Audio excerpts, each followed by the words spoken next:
I know you heard the saying, everything happens for a reason, and you just want to scream. Like, yeah, maybe it did. Maybe it was a lesson, and maybe you grew from it. But it doesn't mean it didn't hurt like hell. We do this thing where we try to rush to the gratitude. We try to skip over the pain and jump straight to the lesson. I'm grateful it happened because I know better. I'm thankful for the experience because I made it stronger.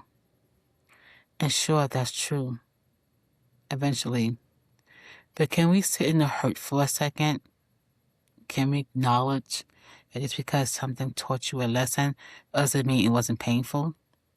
You can be grateful for the growth and mad about what it took to get there. You can be thankful you walked away and still grieve what you lost. You can appreciate the lesson and wish you didn't have to learn it the hard way. Both things can be true. But we've been conditioned to think that if we acknowledge the pain, we're being ungrateful, like we have to choose. Either be grateful or be hurt. Either appreciate the lesson or acknowledge the damage. But that's not how it works. Healing isn't linear.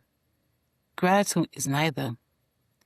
Some days you can look back and generally be grateful for what you went through because of who it made you.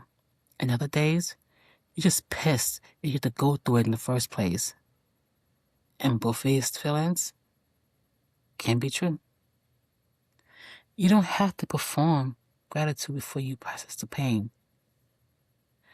You don't have to slap everything happens for a reason sticker on your trauma and call it healing. It takes time. You can feel all the feelings, anger, sadness, regret, relief, gratitude without rushing to the I'm blessed conclusion.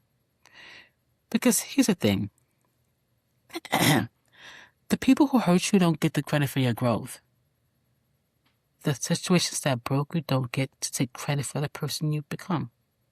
You did that. You survived, healed, chose to grow.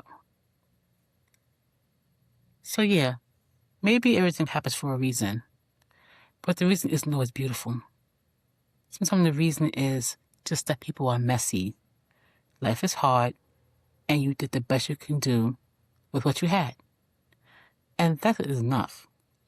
So stop rushing yourself to be grateful before you even process the pain. Feel it. Sit with it. Be mad, sad, whatever you need to be. The gratitude will come because it doesn't have to be today. And when it comes, it will coexist with the hurt. This is a vibe check. You can be grateful for the lesson and acknowledge that it hurts. Both things can be true.